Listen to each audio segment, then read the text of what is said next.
Hello everyone, welcome back in Environmental Studies class. Today we will start your class 4th EVS revision work of river tale. जैसे कि हम बता रहे हैं आपको कि रिवर स्टार्टिंग जहाँ से वो उद्गम होती हैं, जहाँ से निकलती हैं, वो माउंटेन है।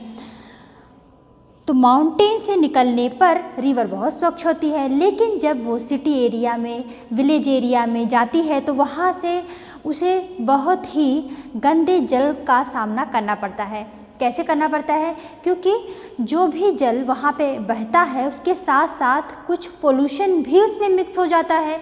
जैसे गांव में पशुओं को नहलाते हैं, कपड़ा धुलते हैं, बर्तन साफ़ करते हैं। इंडस्ट्रियल लेवल पर जो इंडस्ट्री के वेस्टेज मटेरियल्स हैं वो सब रिवर, नदी में, नदी के पानी में ही छोड़ा जाता है, जिससे नदियाँ दूषित हो जाती हैं। नदी को स्वच्छ बनाने के लिए बहुत सारे वर्क किए जा रहे हैं, लेकिन अगर हमें नदी से स्वच्छ पानी पीना है तो हमें क्या करना होगा?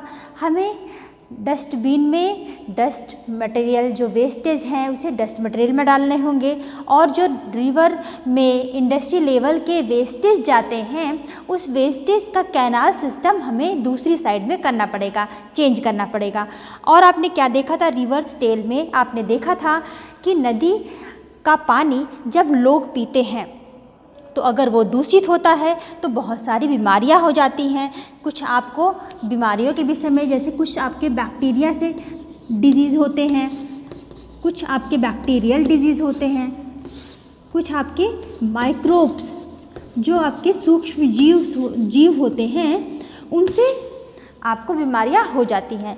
तो दूषित जल पीने से बीमारियां कौन को हो रही है? जैसे अगर आपके पानी में मरकरी मिला होता है, मरकरी पारा इसको बोलते हैं, अगर पानी में मरकरी मिल गया, अगर इंडस्ट्री लेवल से मरकरी के इम्प्योरिटीज़ आपके जल में गिरते रहेंगे, अगर उसी जल को कोई व्यक्ति पी लेगा तो उसे मिनीमाता रोग हो जाता है।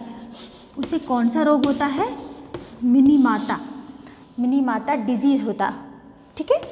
और कुछ आपको माइक्रोब से हो जाते हैं। माइक्रोब से कौन कौन से डिजीज़ हो जाते हैं? जैसे आपको हेपेटाइटिस,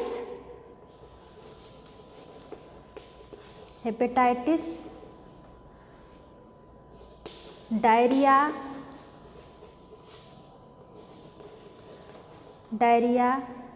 कॉलरा, ये सारे आपको माइक्रोब से हो जाते हैं। अगर हमें इनसे बचना है तो किस तरह का जल पीना है? हमें स्वच्छ जल पीना है। अगर हमें डायरिया हो जाएगा तो उससे बचाव के लिए हमको क्या करना है? कॉलरा होने पे हमें कॉलरा से, जब कॉलरा इस पूरे भारत में फैला था उस समय बहुत ज़्यादा मृत्यु दर हुई थी। कॉलरा सबसे ज़्यादा पेंडेमिक डिजीज़ है। जब कॉलरा हुआ था, हैज़ा, उस समय पूरे विश्व में मिलियन लोग, पूरे मिला के मिलियन लोगों की डेथ हो गई थी। तो सबसे ज़्यादा पेंडेमिक अगर पूछा जाएगा क्वेश्चन में तो ये क्या होगा? कॉलरा होगा। उसी तरह से मरकरी से कौन सी बीमारी होती है? मरकरी वाला जल पीने से कैसी बीमारी हो जाती है? मिनीमाता रोग हो जाता है। दूषित जल जो सूक्ष्म जीवों से, बैक्टीरिया, वायरस, इस सब के इफ़ेक्ट से जो गंदा हो जाता है वाटर, उससे हमें हेपेटाइटिस, डायरिया, कॉलरा हो जाते हैं। अब हमें क्या करना है? स्वच्छ जल पीना है। स्वच्छ जल पीने के लिए सबसे पहले हमें ये जानना है कि अगर हमें जल पीना है तो कैसा पीना है? स्वच्छ। तो सबसे पहले आपका एक प्रोसेस होता है, बॉइलिंग प्रोसेस। अगर कहीं से आपको वाटर मिलता है, टैप से, कहीं ट्यूबवेल से, कहीं से वाटर ले आ रहे हैं आप पीने के लिए, तो सबसे पहले उसको बॉयल करेंगे। बॉयल करने के बाद वाटर को ड्रिंक करना है। बॉयल करने के बाद जब थोड़ा सा अगर कभी बालू भी होती है तो धीरे धीरे वो बैठ जाती है। ये प्रोसेस क्या हो जाती है आपकी? Boiling process. बॉइलिंग प्रोसेस है जिससे आप वाटर को साफ़ कर रहे हो।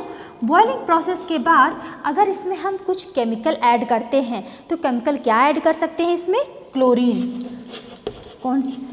क्लोरीन टैबलेट आप इसमें यूज कर सकते हैं। इसके बाद जब क्लोरीन टैबलेट को आपने बॉइलिंग वाटर में ऐड कर दिया तो क्लोरीन क्या करेगा, जो इम्प्योरिटीज़ है उसको नीचे बैठा देगा।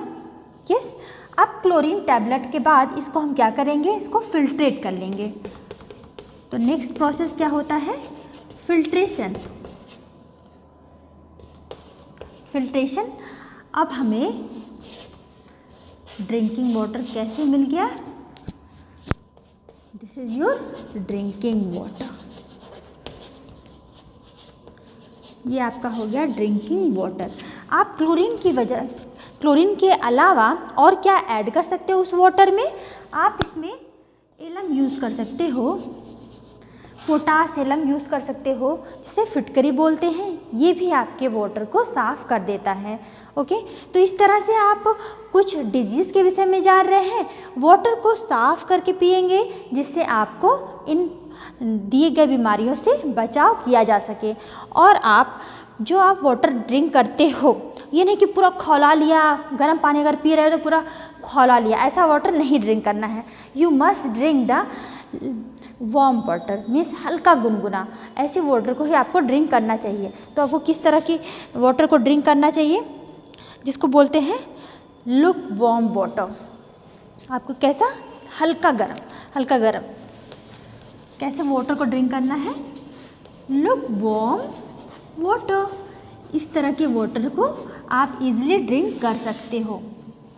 Okay, this is cold season, तो आपको वार्म वाटर अच्छा भी लगेगा। बहुत ज़्यादा गर्म वाटर ना हो, आपको कैसा ल्यूक वार्म वाटर यूज़ करना है। ओके, तो ये है आपका रिवर टेल, नदी की स्टोरी। नदी अपनी कहानी बताते हुए कहती है कि जब वो माउंटेन से इंडस्ट्रियल लेवल में, सिटी एरिया में और विलेज एरिया में आती है तो वो दूषित हो जाती है, जिसमें आपको मिनीमाता डिजीज़ हो जा रहा है, कॉलरा, हेपेटाइटिस, टाइफाइड हो जा रहा है।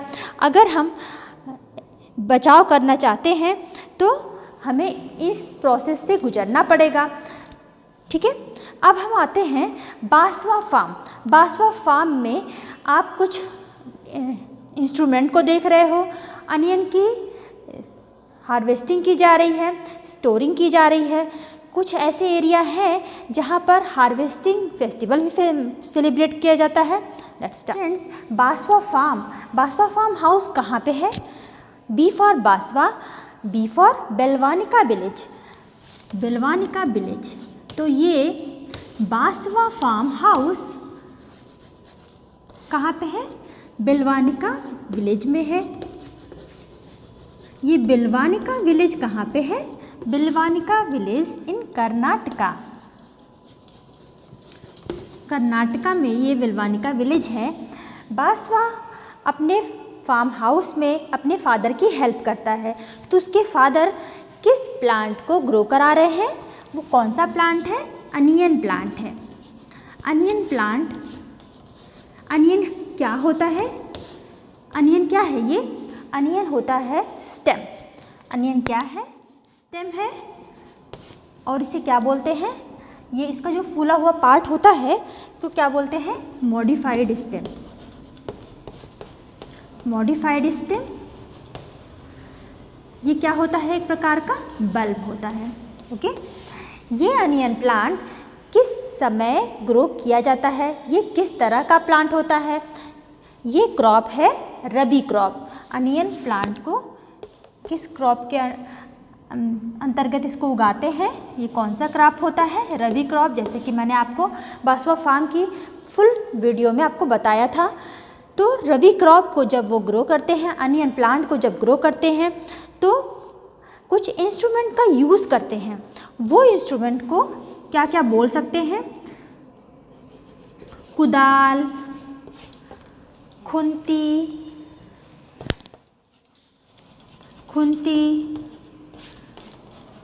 कुरिगे। ओके, इस तरह के नाम से हम इंस्ट्रूमेंट को बुलाते हैं और इससे का यूज़ करके हम अनियन ग्रो कर रहे हैं। तो अनियन ग्रो करने के लिए आपको सबसे पहले क्या चाहिए? आपको फील्ड चाहिए। बिना फील्ड के आप कहाँ पे उगाओगे? तो फील्ड के लिए फील्ड को लेवलिंग करना है, अच्छे से बनाना है। तो ये प्रोसेस कहलाता है प्लोइंग। जिसमें हम फार्मिंग स्टेप यूज़ करते हैं ploughing, sowing, irrigation and manuring, जिसमें हम अपनी फसल को उगाते हैं। सोइंग करते हो सीड्स को, तब आप सीड्स को उसमें डाल देते हो। कुछ दिनों के बाद, कुछ हफ्तों के बाद आप देखते हो कि ये प्लांट, ये सीड्स धीरे धीरे जर्मिनेट होना स्टार्ट कर दिए हैं। तब आप इसमें क्या करते हो, इरिगेशन, इसमें क्या करते हो, वाटरिंग करते हो। तो नेक्स्ट प्रोसेस क्या होता है, इरिगेशन। इरिगेशन जब आप वाटरिंग कर रहे हो सीड्स पे। इसके बाद आपका आता है मैन्योरिंग।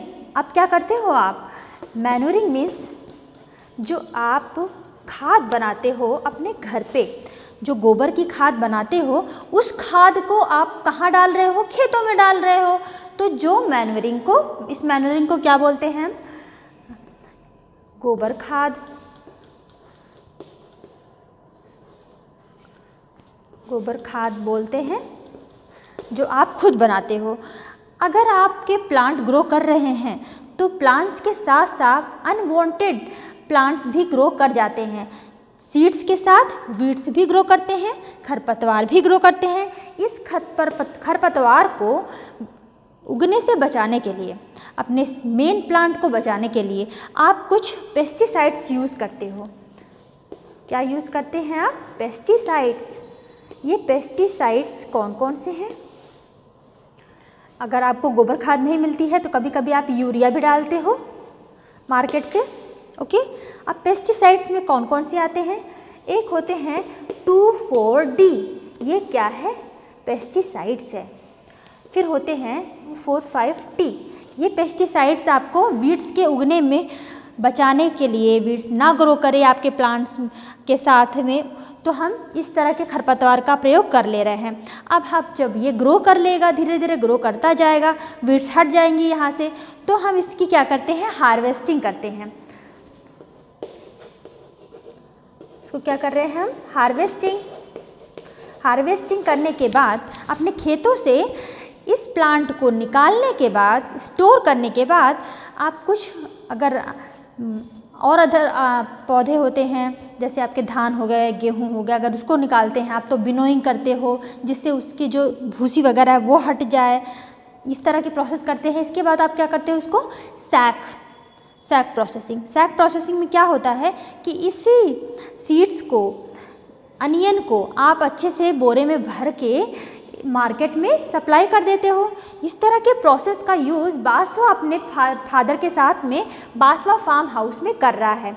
बासवा फार्म हाउस जो कि बेलवानिका विलेज कर्नाटका में है। अनियन प्लांट जो कि मॉडिफाइड स्टेम होता है, रबी क्रॉप होती है, जिसमें हम कुदाल, खुंती, कुरिगे का प्रयोग कर करके इस प्लांट को ग्रो कराते हैं। इसमें कुछ प्रोसेस होता है, पहले अपने खेतों को लेवलिंग करते हो, सीड्स सोइंग करते हो, इरिगेशन करते हो, मैन्योरिंग जो कि खाद अपने घरों में, अगर आपके यहाँ पालतू जानवर हैं उससे आपको कुछ खाद की व्यवस्था हो जाती है, और अगर वो ना मिले तो आप यूरिया डाल लेते हो। पेस्टिसाइड्स का यूज़ करते हो, क्यों? क्योंकि सीड्स के साथ वीड्स भी ग्रो करते हैं। उस वीड्स को हटाने के लिए आप 2,4-D, 2,4-5-T का यूज़ करते हो, जिससे आपका जो मेन प्लांट है वो खूब अच्छे से ग्रो करे और आप इसकी हार्वेस्टिंग भी अच्छी तरह से कर सकें।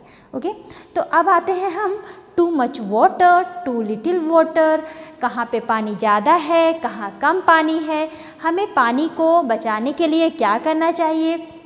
कुछ एरिया में बाल संघ का आयोजन किया गया है। वो बाल संगठन कहाँ पे है जो पानी को बचा करके उसका प्रयोग कर रहा है और गांव वालों को कुछ नई टेक्निक सिखा रहा है। तो स्टूडेंट्स, आप देखते हो कि जब टू मच वाटर और टू लिटिल वाटर के विषय में हमने बताया, too much water,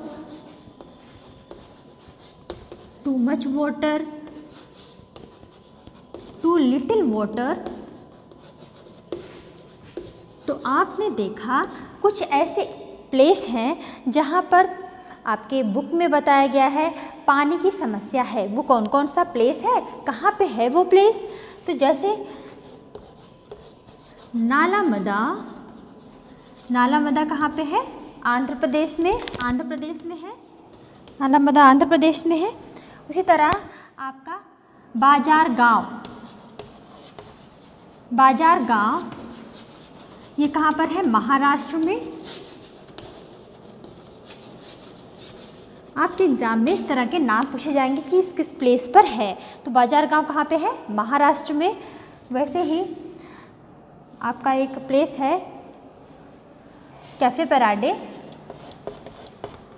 cafe parade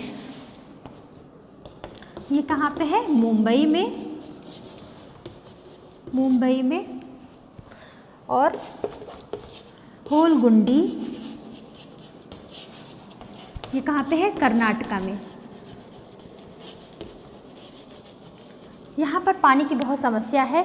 लोग पानी की कमी से इस तरह से परेशान हैं कि उन्हें रेगुलर यूज़ के लिए भी वाटर बड़ी प्रॉब्लम से मिलता है। तो इन सारी समस्या को देखते हुए कर्नाटका के बच्चों ने बहुत अच्छा काम किया है। उनका संघ है एक भीमा संघ। ये क्या करता है? टूटी हुई कुछ टंकियां हैं जो पहाड़ों पे रखी हुई है, माउंटेन पे रखी हुई है। उस पानी जो रेन वाटर आता था, पानी उस टैंक में कलेक्ट होता था, लेकिन प्रॉब्लम की वजह से वो पानी कलेक्ट हो ही नहीं पा रहा है। तो भीमा संघ ने ये आयोजन किया कि जो भी टैंक और टंकी टूटी हुई है उसकी रिपेयर करके, उसको साफ़ करके मछलियाँ भी पाली जाए उसी पानी में, जिससे जो गंदगी है मछलियाँ खा लेंगी और पानी सुरक्षित रहेगा, लोग उस जल का प्रयोग कर सकेंगे। तो पानी का प्रयोग, पानी के यूज़ को और अच्छे स्वच्छ बनाने के लिए भीमा संघ ने बहुत अच्छा काम किया है। वहीं आप देखेंगे नालामदा बाजार गाँव में बच्चे वाटर पार्क में खेल रहे हैं, पानी की बर्बादी कर रहे हैं। तो जब कैफ़े पराडे मुंबई की औरतें हैं जिन्हें पानी की समस्या बहुत ज़्यादा है, वो देखती हैं इस तरह के लोग भी ऐसे हैं कि जो वाटर पार्क बनाए हैं और वाटर की बर्बादी कर रहे हैं, उसमें खेल रहे हैं, तो वो भी गुस्से में आ जाती हैं और उन्हें ये सब अच्छा नहीं लगता कि कहीं कुछ एरिया में पानी की बहुत कमी है और कहीं पर पानी की बिल्कुल एकदम बर्बादी हो रही है। ये सारी प्रोसेस हो रही है। और कहीं आप देखेंगे कैफ़े पराडे में ये भी देखेंगे कि टैंक जो आपका नॉर्मल सप्लाई वाटर होता है वो कहीं पर लीकेज है। तो गंदा जो गटर वाटर है, गटर का वाटर वो आपके टैंक में फिल हो जा रहा है, आपके नालियों से मिल जा रहा है, तो आपका जो पीने योग्य जल है वो भी दूषित हो जा रहा है। तो अगर इस तरह का वाटर अगर कोई बच्चा पिएगा, कोई पीपल पिएगा, तो उसे क्या सबसे ज़्यादा किस चीज़ की समस्या हो जाएगी? डायरिया की समस्या होने पर आपको पता है ना, वोमिटिंग होती है, लूज मोशन होता है। अगर इस सब का बचाव करना पड़ेगा हमको, तो हम क्या करेंगे? कौन सा ट्रीटमेंट करेंगे? उसको सबसे पहले तो वाटर में लिटिल अमाउंट शुगर और साल्ट मिक्स करके देंगे इमीडिएटली, और थोड़ा थोड़ा देते रहेंगे 24 घंटे तक। अगर वो भी नहीं मिल पाएगा आपको, तो आपको ORS का घोल देना होता है। इसे क्या बोलते हैं? ORS। ORS का फुल फॉर्म क्या है? Oral rehydration solution.